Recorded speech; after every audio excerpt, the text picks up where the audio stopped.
Se você pensa que já viu de tudo no mundo das séries, se prepara, porque hoje você vai mergulhar num universo cheio de segredos, simbolismos e decisões polêmicas que transformaram Breaking Bad em uma das maiores obras da televisão mundial.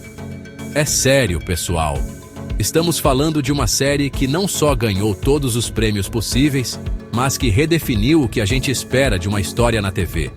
É como se, antes de Breaking Bad, a gente estivesse assistindo em preto e branco, e de repente, Vince Gilligan chegou e ligou o Technicolor, mas um Technicolor cheio de metanfetamina azul e dilemas morais. É incrível, vocês vão pirar. Pensa comigo, um professor de química que vira o maior traficante do Novo México. Só essa premissa já é genial, mas o que faz a série ser lendária são os detalhes, as pequenas coisas que você só percebe na segunda, terceira, talvez 10ª vez que assiste. E é exatamente sobre isso que vamos falar hoje. Vamos desvendar os bastidores, as decisões de última hora que mudaram tudo, os improvisos que viraram marca registrada e os segredos escondidos à vista de todos.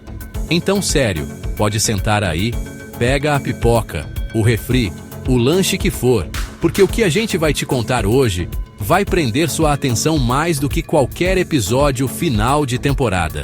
Preparem-se para ter a mente explodida. Vocês não têm ideia do que está por vir. Vamos falar de atores que quase pegaram os papéis, de personagens que deveriam ter morrido cedo, de doces que se passavam por drogas e de como uma pizza jogada num telhado se tornou um ícone da cultura pop. É uma jornada completa pelos cantos mais obscuros e fascinantes de Albuquerque. E eu prometo, mesmo que você seja o maior fã de Breaking Bad, aquele que sabe todas as falas de cor, vai ter alguma coisa aqui que vai te fazer dizer: o quê? Não acredito. Então vamos nessa, porque a aula de química de hoje vai ser inesquecível. Vamos começar com uma bomba, pessoal. Vocês conseguem imaginar outra pessoa no papel de Walter White?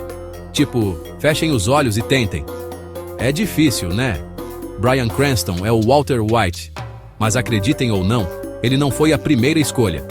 Os executivos da AMC estavam de olho em nomes mais conhecidos. Mais de cinema, sabe? Eles queriam uma estrela. E os nomes que surgiram foram: preparem-se, Matthew Broderick, o eterno Ferris Bueller e John Cusack. Sim, o cara de alta fidelidade. Dá pra imaginar o Ferris Bueller cozinhando metanfetamina e dizendo: I am the one who knocks. Seria diferente, pra dizer o mínimo. Felizmente para nós, ambos recusaram o papel. E foi aí que o criador da série, Vince Gilligan, bateu o pé. Ele disse: não, o cara para esse papel é o Bryan Cranston. A emissora ficou com um pé atrás, tipo, o pai do Malcolm, aquele cara da comédia. Mas Gilligan sabia o que estava fazendo. Ele precisava de alguém que pudesse ser o Sr. Chips e o Scarface ao mesmo tempo, e Cranston tinha essa dualidade. A escolha dele não foi só um acerto de casting, foi a alma do projeto. Foi o que permitiu que Walter White fosse de um professor simpático e oprimido para um monstro calculista de uma forma que a gente acreditou em cada passo dessa jornada sombria. E por que o Vince Gilligan tinha tanta certeza sobre o Bryan Cranston? De onde vinha essa confiança toda? A resposta, meus amigos, está em outra série icônica dos anos 90, Arquivo X. É isso mesmo, a conexão deles não começou no deserto do Novo México, mas sim em meio a conspirações alienígenas e monstros da semana. Em 1998, Gilligan escreveu um episódio da 6ª temporada de Arquivo X chamado Drive. E adivinhem quem foi o ator convidado para ser o vilão do episódio? Sim, ele mesmo, Bryan Cranston. No episódio, Cranston interpretava um homem antissemita e desprezível que estava sofrendo de uma condição bizarra que o obrigava a dirigir para o oeste sem parar, senão sua cabeça explodiria. É sério, a trama era essa, e ele sequestra o agente Mulder, forçando-o a dirigir. O que impressionou Gilligan foi que Cranston conseguiu fazer o público sentir pena de um personagem absolutamente detestável. Ele trouxe uma humanidade, uma vulnerabilidade para aquele cara horrível. Anos depois, quando estava criando Breaking Bad, Gilligan lembrou daquela atuação e pensou: é ele. Ele é o único ator que pode fazer o público torcer por Walter White, mesmo quando ele se tornar um monstro. Foi um teste de elenco feito quase uma década antes. Agora vamos falar do nosso querido Jesse Pinkman. O parceiro de Walter, a consciência que ele perdeu, o coração pulsante da série. A dinâmica entre Walter e Jesse é uma das melhores coisas da história da televisão. Mas e se eu te dissesse que essa parceria quase não existiu? Originalmente, nos planos de Vince Gilligan, Jesse Pinkman deveria morrer. Sim, vocês ouviram direito. A ideia era que Jesse fosse brutalmente assassinado no final do 9º episódio da primeira temporada, servindo como um catalisador trágico para a jornada de Walter White no mundo do crime. O plano era que um traficante chamado Domingo, ou Crazy 8, matasse Jesse, e Walter, consumido pela culpa e pela vingança, iria caçar e destruir o responsável. Isso mudaria completamente a série, transformando-a em uma história de vingança movida pela raiva. Mas então, algo aconteceu. A atuação de Aaron Paul foi tão espetacular, e a química entre ele e Bryan Cranston era tão elétrica, tão palpável, que os roteiristas e o próprio Gilligan simplesmente não conseguiram seguir com o plano. Eles viram o potencial ali. Eles perceberam que matar Jesse seria um erro gigantesco. A decisão de mantê-lo vivo não só salvou o personagem, mas salvou a alma da série como a conhecemos. E falando em Aaron Paul, não dá pra falar de Jesse Pinkman sem lembrar das frases icônicas dele, né? Tipo, "Yo, bitch", "Yeah, science", "Magnets, bitch". Essas expressões viraram a marca registrada do personagem, estão em camisetas, memes e entraram de vez no vocabulário de todo fã da série. Agora, olha só essa curiosidade, muitas dessas falas não estavam nem no roteiro. Elas saíram da cabeça do Aaron Paul ali, na hora, no improviso mesmo. Ele sentiu o personagem de um jeito tão forte que começou a colocar esses toques por conta própria. A primeira vez que ele soltou um beat foi totalmente espontâneo, e os roteiristas curtiram tanto que começaram a colocar a gíria nos roteiros seguintes. Isso mostra como a produção confiava nos atores, sabe? Não era aquele ambiente engessado em que cada vírgula era sagrada. Tinha espaço para colaboração, para a mágica acontecer no momento. O Aaron Paul contribuiu tanto que ajudou a moldar a identidade do Jesse Pinkman de um jeito que ninguém tinha planejado. Aquele beat no final das frases não era só uma gíria, era a atitude, a insegurança e a rebeldia do Jesse aparecendo para todo mundo ver. Breaking Bad é tipo uma aula de narrativa visual. E cara, um dos detalhes mais geniais é o uso das cores. Nada ali é por acaso, principalmente as roupas dos personagens. O figurino funciona como um termômetro emocional, mostrando a vibe interna de cada um. Pega o Walter White, por exemplo. No começo, ele só usa cor neutra, bege, marrom, verde clarinho. Roupas de um cara apagado, quase invisível. Aí, conforme ele vira o Heisenberg, as cores vão escurecendo. Preto, cinza chumbo, tudo para mostrar o poder, o perigo e a escuridão tomando conta dele. E não é só o Walt, não. A Skyler começa usando bastante azul, que é uma cor meio triste, parece até que ela está se afogando na situação. Mas quando ela começa a se envolver mais nos negócios do marido, as roupas dela também vão ficando mais escuras. Já a Marie é obcecada por roxo, né? Roxo tem essa vibe de realeza, mas também de ilusão e engano, que combina com a cleptomania dela e a fachada que ela tenta segurar. Até o Jesse tem o próprio código de cores, usando amarelo e vermelho, cores vibrantes e caóticas, que mostram como ele é impulsivo e meio imaturo no início. Ficar de olho nas cores em Breaking Bad é como assistir a outra camada da história, só que sem ninguém falar nada. Um dos maiores ícones visuais de Breaking Bad é, sem dúvida, a metanfetamina azul. Aquele cristal azul, puro a 99,1%, virou a assinatura do Heisenberg, o produto que fez ele virar lenda no submundo. A imagem da droga é tão marcante que só de olhar já bate aquela sensação de perigo, né? Mas, olha só que doideira. Na vida real, no set de filmagem, a Blue Sky era, na verdade, doce. Sério, a droga mais perigosa da TV era feita de açúcar cristalizado com corante azul. Era basicamente um rock candy, tipo aqueles pirulitos de cristal que a gente comia quando era criança. Imagina a cena Bryan Cranston e Aaron Paul, de roupa de proteção, atuando super sério no laboratório, fingindo que estavam cozinhando uma droga mortal. E aí, entre uma tomada e outra, provavelmente davam até uma beliscada nos cristais. É uma ironia genial, né? Os caras estavam lidando com um negócio totalmente inofensivo e gostoso, enquanto faziam cenas de tensão máxima. Isso só mostra a magia do cinema e o talento do elenco, que fez a gente acreditar 100%, mesmo que o ingrediente principal fosse algo que você compra em qualquer lojinha de doces. Quem se lembra do final da segunda temporada?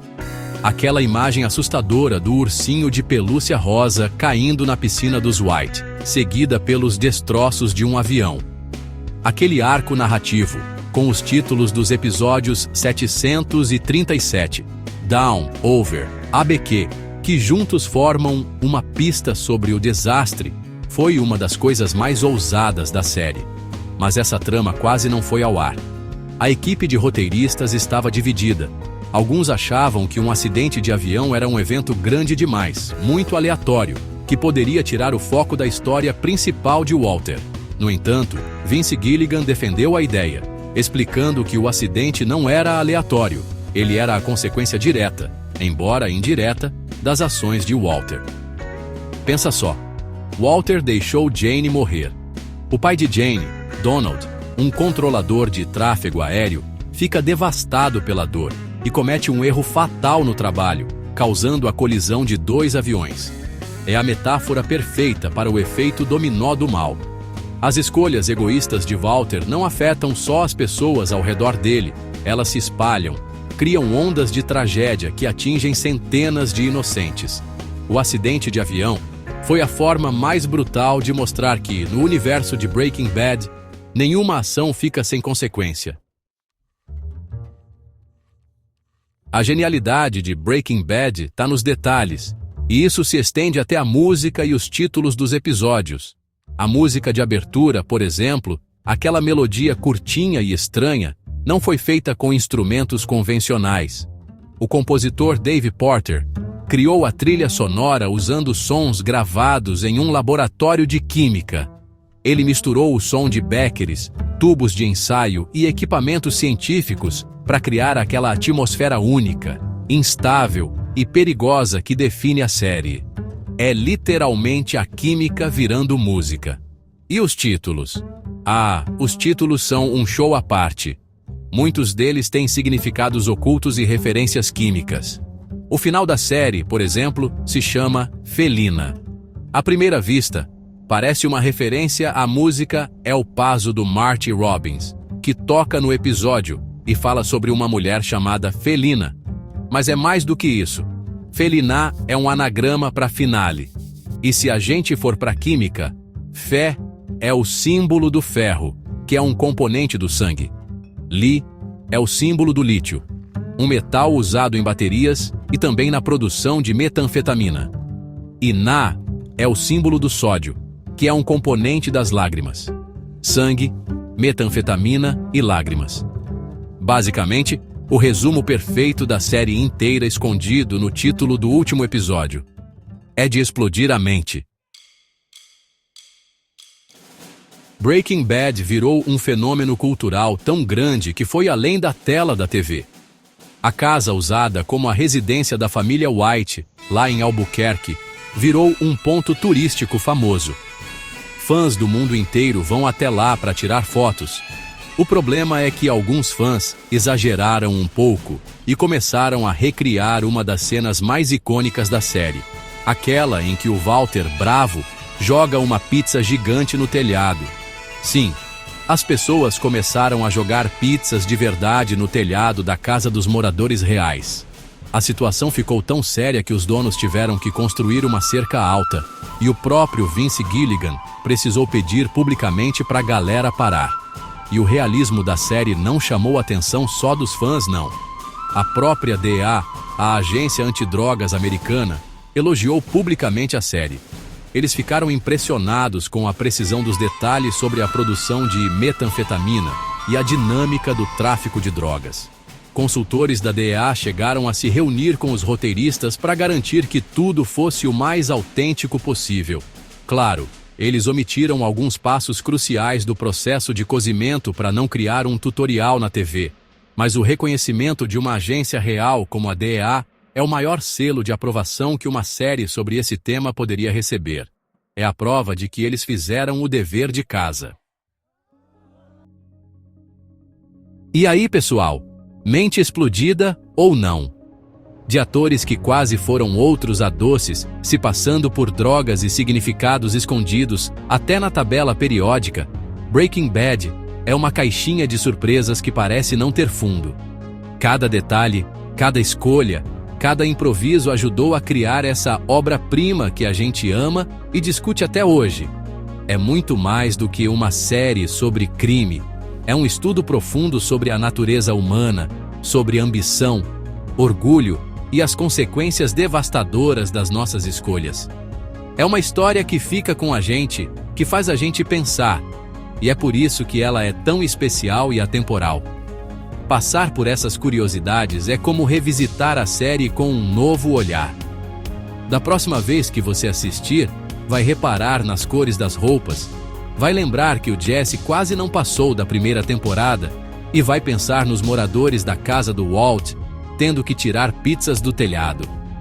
São essas histórias de bastidores que deixam a experiência ainda mais rica e fazem a gente se conectar de verdade com o universo criado pelo Vince Gilligan.